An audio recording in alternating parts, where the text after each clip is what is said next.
Donc on arrive en rendez-vous et ils étaient 6 ingés devant nous avec l'acheteur et nous on était 2. Et la proposition technique qu'on leur faisait, ça leur convenait pas du tout. On sentait une atmosphère qui se tendait de plus en plus. L'amour de ce que tu fais, ça va transpirer chez le client. On parle d'Igus, mais on peut parler de toutes les autres sociétés. S'il Partout. n'y a pas un sens, il n'y a pas un ADN, parce que les gens aussi veulent s'identifier à une marque. Tu es dans un autre pays, tu es dans une autre culture. Et là, il faut s'adapter. Le but de ce podcast, comme je l'ai dit, c'est de créer une voix dans l'industrie.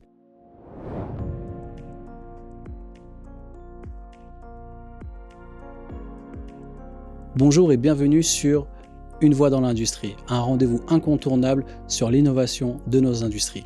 Je suis Franck Roguier et dans ce podcast, nous explorerons les nouvelles tendances, les défis et les opportunités qui façonnent notre industrie. Chez Igus, nous croyons à une approche différente. Plus de performance, moins de maintenance et plus de mouvements sans lubrification. À chaque épisode, nous rencontrerons des leaders, des experts qui partageront leur vision, leur expérience. Que vous soyez ingénieur ou tout simplement passionné par l'industrie, ce podcast est fait pour vous. Préparez-vous à découvrir une nouvelle façon à penser industrie. C'est parti. Donc Benoît, on est dans notre tout premier podcast. Ouais. On va parler un petit peu, on va échanger sur ton parcours. Donc je vais commencer par cette première question qui est comment as-tu découvert Igus et pourquoi as-tu rejoint Igus ? J'ai découvert Igus indirectement par mon deuxième job, qui était dans une société qui vendait des produits industriels. Et il y avait les produits Igus. Donc, j'ai défini les produits de différentes gammes de produits, dont Igus. Et c'est comme ça que j'ai commencé à connaître Igus. Et après, au fur et à mesure, voilà, c'est l'opportunité que Igus a créé sa filiale. Et j'ai décidé à ce moment-là de partir et de faire cette aventure avec Igus. Ok, mais avant ça, tu connaissais Igus ou pas du tout ? Non, je connaissais pas du tout Igus. Hein. C'était un produit inconnu pour moi, quoi. Ok. Et si tu peux me raconter tes premiers pas chez Igus, comment ça s'est passé ? Mes premiers pas chez Igus, ça a été mouvementé parce qu'il y a eu la fusion entre les deux filiales. Donc, il y a eu un premier gérant qui est arrivé. 2 ans plus tard, modification. Il refusionne les 2 filiales qu'il y avait en France. Ok. Donc, modification encore de la personne qui vient gérer la société. Donc, ça a été une expérience où on apprend beaucoup parce qu'il faut s'adapter à chaque fois. Donc, ça, c'était le point vraiment particulier du démarrage avec Igus. Ok. Et à ce moment-là, quel était ton tout premier poste chez Igus et quelles étaient tes principales missions ? Le tout premier job que j'ai fait chez Igus, ça a été technico-sédentaire. Ok. Donc, je devais définir les produits, les clients qui appelaient, les envois de mails et surtout le lien avec les technico-itinérants qui allaient visiter les clients. Et donc, je devais faire le lien avec eux pour les définitions, pour faire des offres. Et aussi, on commençait tout doucement à faire des liens avec notre maison mère pour certains types d'applications. Et l'anglais ? Parce que vu que tu parlais avec... L'anglais, j'ai dû l'apprendre. Parce que j'ai eu le même problème avec toi là-dessus. J'ai dû l'apprendre. J'ai pris pas mal de cours pour petit à petit acquérir l'anglais que j'ai aujourd'hui pour pouvoir faire le lien beaucoup plus facilement parce que c'était indispensable. Bien sûr. Tous nos collègues, c'est la langue officielle, hein, chez Igus, c'est l'anglais. Donc, c'était une passe obligatoire chez Igus. Et quel a été ton plus gros défi en tant que technico-commercial sédentaire ? Est-ce que tu as une anecdote, quelque chose qui... Alors, mon plus gros défi en tant que technico-sédentaire, ça a été de tout de suite m'adapter aux différents types d'itinérants qu'il y avait sur la route. Ça, c'est un point qui est, je trouve, pour un sédentaire très important. On a les clients qu'on a en ligne, mais c'est pas pareil. Ça reste sur de la définition de produits. Mais quand tu discutes avec une personne, et donc là, un de tes collègues, il faut s'adapter parce que chaque caractère est différent. Sa façon de vendre va être différente. Donc, ça a été plutôt de l'adaptation tout de suite. Ça a été mon but premier, c'était de m'adapter à ces différentes personnes. Et même la compréhension d'un technico-commercial à un autre, tu n'as pas la même compréhension. Tu as un cube carré, tourne-le à gauche de 90 degrés, le fameux exercice qu'on a fait un jour. Ouais, c'est tout à fait. Ouais. D'un technico-commercial à un autre, on ne comprend pas la même chose. Ouais. Et donc, ça a été ça le point important. Ouais. Ok. Et en termes d'anecdotes marquantes, est-ce que tu as quelque chose à nous raconter? Sur un rendez-vous client? Ouais. Sur un rendez-vous client, je me rappelle d'une histoire chez un fabricant de nacelles élévatrices avec qui on travaille encore aujourd'hui. Ils avaient un nouveau projet donc pour équiper le bras de la nacelle.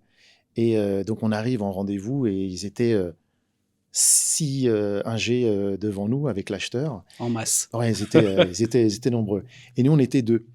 Et la proposition technique qu'on leur faisait, ça leur convenait pas du tout. Et au fur et à mesure que la discussion avançait, on sentait une atmosphère qui se tendait de plus en plus parce que ça répondait pas du tout à ce qu'ils attendaient. Donc, on est arrivé à un moment donné où la conversation, je me demandais où est-ce qu'on allait aller parce qu'elle était vraiment tendue. Et à ce moment-là, il y a le téléphone de mon collègue qui sonne. Et sa sonnerie, c'est la musique de Mission Impossible. Je me suis dit, quand j'ai entendu la musique, je me suis dit, mais non, c'est pas possible, quoi. Je suis foutu. Et au contraire, ça a fait rigoler tout le monde. Et à partir de là, on a repris une conversation où là, il y a eu des échanges qui étaient vraiment très intéressantes. Et on a réussi à trouver ça a désamorcé un peu le stress de la réunion. Ouais. C'était à la fin, heureusement qu'il y a eu ça. Heureusement que c'était Mission Impossible aussi. Mais t'as une sueur quand même à ce moment-là. Ouais. Bien sûr, parce que normalement, on éteint le téléphone. Oui, normalement. Ok, j'ai une autre question. Donc, quel projet as-tu dirigé et auquel as-tu contribué chez Igus? Alors, le projet en début, quand je suis arrivé chez Igus, quand je suis arrivé chez Igus, où j'ai pris le poste de chef de projet, donc j'étais technicos itinérant. Après, je suis revenu au bureau pour vraiment monter une équipe. Et vraiment ma première mission, ça a été de prendre contact avec tous nos grands clients pour se faire connaître, dire que j'étais là, aller les visiter. Donc, j'ai parcouru la France pour aller voir ces grands clients-là. Et voilà, dire que j'étais présent s'ils avaient besoin de quoi que ce soit. Ça a mené aussi des discussions intéressantes, des fois délicates, mais ça a été vraiment la première grande mission que j'ai eue vis-à-vis de nos clients. Et après, ça a été aussi, on avait 2 personnes en interne, ça a été de travailler avec eux, parce que c'est pas moi qui les avais choisis, et après, au fur et à mesure, de construire l'équipe et d'organiser l'équipe. Donc, tu disais 2 personnes en interne, aujourd'hui, tu en as combien? En interne, entre les sédentaires, une petite dizaine. Et sur la route, avec les itinérants, voilà, on en a une trentaine au total. On a à peu près la même chose, toi et moi, là-dessus. Tout à fait. Là, j'ai une autre question. Donc, quels défis as-tu rencontrés et comment les as-tu surmontés? Les défis, ça a été la relation avec les personnes. Il faut s'adapter. Il faut comprendre les personnes. Il faut s'intéresser et comprendre leurs besoins pour après essayer de les emmener dans la direction que tu souhaites et qui, au final, ils adhèrent à ça. Et donc ça a été voilà, un défi. Un défi, mais en plus, là, c'est pour les internes, c'est même pour les clients, en fait. Pour tout le monde, Pour tout le monde. Tu es obligé. Mais si tu veux construire une équipe, tu es obligé de comprendre leur fonctionnement et de t'adapter à eux. Et comme ça, tu sais comment les emmener chacun indépendamment au même objectif. Question qui n'est pas prévue, mais tu as suivi des formations là-dessus? Il y a 2 formations qui me viennent à l'esprit. C'est une formation, les 2, on les a faites, de toute façon, tous les 2. Ça a été la Processcom, franchement, très intéressante. Incroyable. Ouais. Tu apprends sur toi. Et quand tu apprends sur toi, forcément, après, tu sais comment sont les autres et quels mots utiliser. Et la dernière des expériences qui, pour moi, date il y a 2-3 ans, ça a été quand on est parti au TCU. On est parti à l'université du Texas pendant 15 jours. Toi, tu es parti pendant 3 semaines. Mais j'ai fait 15 jours, c'est extraordinaire. Le sujet, c'était leadership adaptatif. Leadership adaptatif, avoir une vision, emmener les gens, c'était extraordinaire. On C'est voit un comme petit ça. peu la différence, comment eux, on va dire, donnent leur savoir. Et ici, enfin, j'ai pas fait un MBA en France, on a fait un mini MBA aux États-Unis, mais même leur façon, comment ils inculquent, on va dire, leur savoir. Et en plus, les personnes qui viennent, parce qu'on a eu, je crois, une dizaine d'intervenants Ouais, durant sur les 15 jours, ouais. sur les 15 jours, Mm. enfin moins 3 semaines, mais une quinzaine d'intervenants où c'était à chaque fois des patrons de grosses sociétés et t'inculquent des choses de fou. Bah, c'est ça qui était extraordinaire, c'est le partage. C'est ça. Euh, Eux, ils partagent. Après, c'est à toi de le prendre, l'information, et d'en développer quelque chose. Mais ils te partagent leurs connaissances.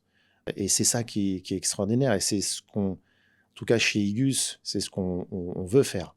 On veut partager, on veut que les gens connaissent le maximum de choses, parce que plus les gens sont enrichis, plus ils deviennent aussi indépendants des prises d'initiative. Donc Ouais. Mais ces deux formations-là, ouais, j'en ai fait pas mal d'autres, qu'on apprend toujours, mais ces deux-là ont été très, très De marquantes. toute façon, la formation, elle est obligatoire pour Ouais. nous dans notre poste. On est obligé de s'adapter.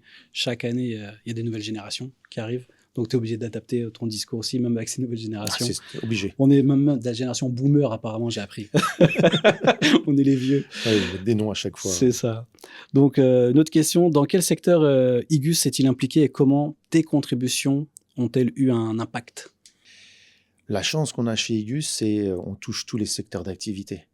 Donc, d'un appel, d'une visite, tu peux passer du bâtiment au médical, à une industrie portuaire, à de l'agroalimentaire, très, très, très varié. Donc ça, c'est très enrichissant. Après, ça te demande forcément un apprentissage, parce que chacun va utiliser un langage Bien de sûr. leur métier. Hein, dans le Ils ont leur médical, code, ils ouais. ont Donc tu es leurs obligé, normes. t'es obligé de t'adapter et d'utiliser, d'apprendre les mêmes mots qu'ils ont pour pouvoir rassurer, et après aussi proposer le bon produit. Mhm. Mais l'apprentissage, ouais, de ces différentes activités, c'est une obligation, parce que sinon C'est ce qui fait que c'est enrichissant aussi. On travaille sur tous les secteurs d'activité, on apprend pas mal de choses et finalement, on peut parler de tout. Même dans un dîner avec qui tu discutes un soir entre amis, le gars travaille dans le médical, tu peux parler un petit peu du médical, le gars travaille dans l'aéronautique, tu peux parler un petit peu d'aéronautique. Ça aussi, je trouve que c'est quand C'est même... facile après dans les discussions, parce que tu Ça vois emmène. un petit peu de tout. Ouais. Ça emmène. Ouais. Et y a-t-il un secteur spécifique où tu penses que tes contributions ont été particulièrement significatives? Je pense à deux secteurs. Mhm. Là, on parlait du médical. Il y a quelques années, on a commencé à travailler avec un très gros dans le médical qui fabrique des scanners. Et ça a été, là, la particularité, c'est qu'au début du projet, t'es toi et l'ingé. Et quand le projet commence à prendre forme, tu finis avec 150 personnes du côté client, et toi, tu es tout seul. Et voilà, très, très particulier. Et on a su, avec ce client-là, vraiment emmener la discussion, emmener le bon produit aussi, faire l'interface avec nos collègues à l'usine quand c'est nécessaire. On a créé des moules, des pièces spécifiques pour eux. Et aujourd'hui, voilà, on continue à travailler avec eux depuis des années.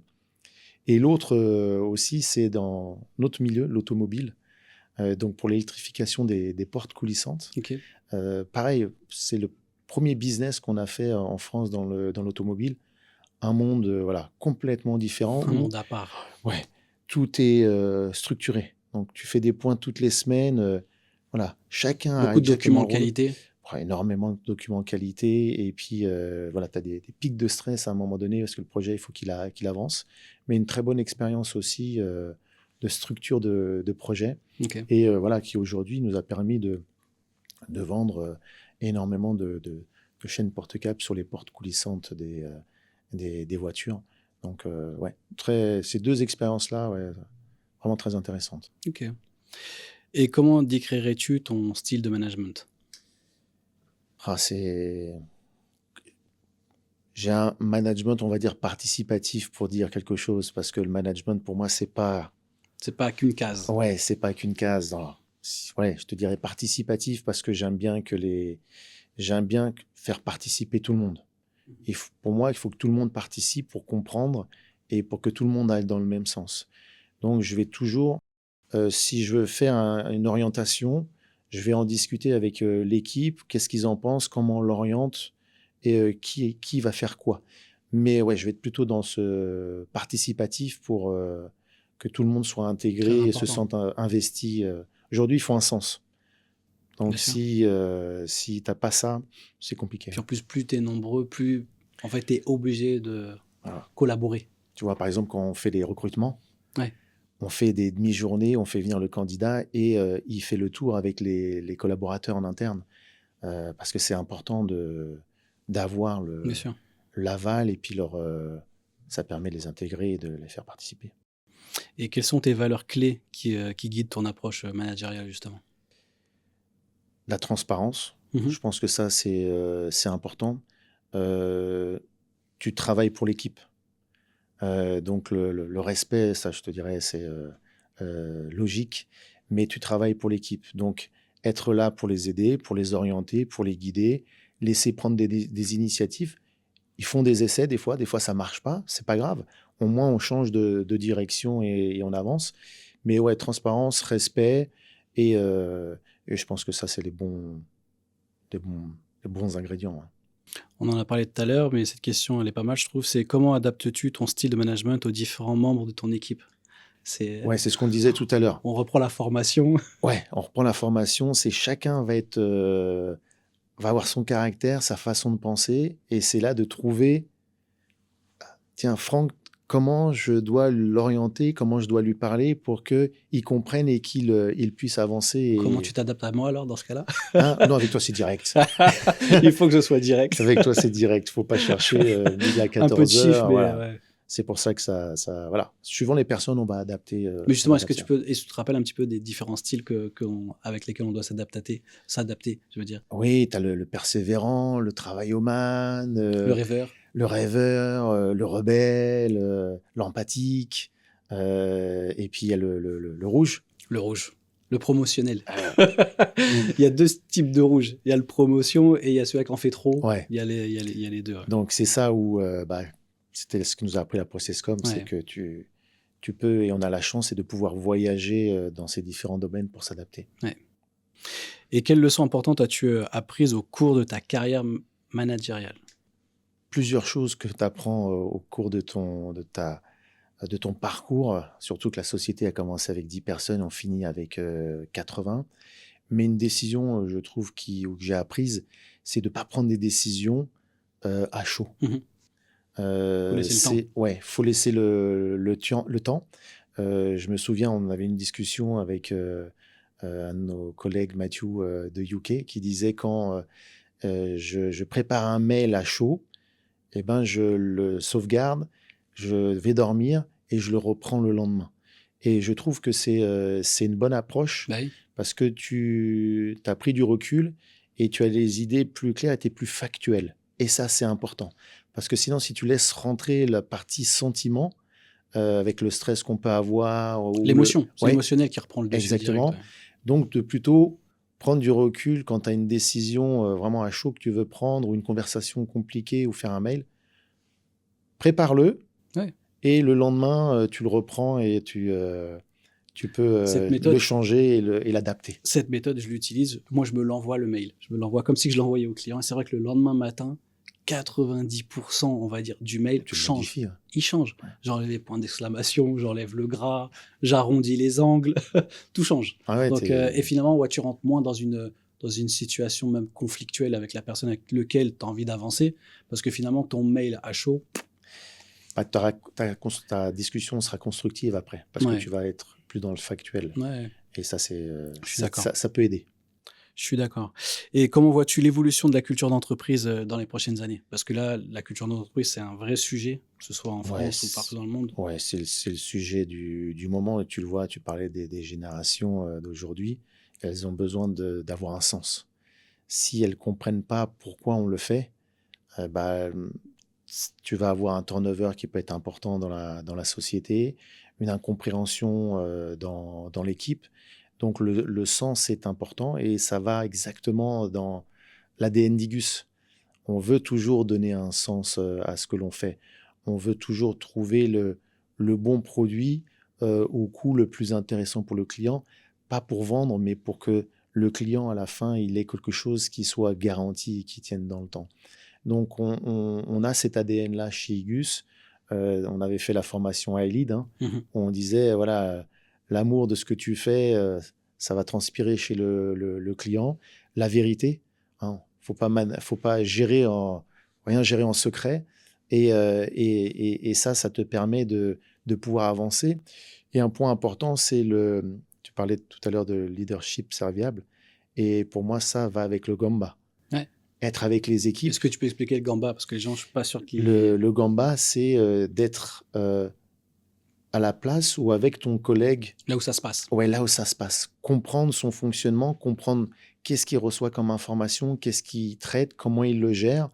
Et je pense que ça, aujourd'hui, c'est très important parce que prendre une décision sans savoir ce qui est le réel, bah, tu commences à créer des distances. Et ça, c'est le point important. Et surtout que toi aussi, hein, tu es comme moi, on est venu du terrain. Et on sait que ça, c'est important. Je trouve que c'est un avantage d'être venu du terrain. Parce que finalement, tu vois un petit peu leurs besoins, tu vois un petit peu aussi leurs contraintes. Et finalement, que quand tu reçois cette contrainte-là, ça te rappelle un petit peu des souvenirs. Donc, tu sais qu'il y a une part de vérité qu'il faut, on va dire, travailler ce point-là. Parce que sans avoir, je pense, être allé sur le terrain, tu vas juste écouter, tu vas dire, OK, bon, ça, je vais regarder plus tard. C'est pas pressé. Sachant que sur le terrain, c'est pressé. Donc, je trouve que le Gamba, il est super important. Et on va dire l'historique que l'on a, ça peut être aussi décisif dans certaines situations. Hein. Ça aide en tout cas. Bah, oui.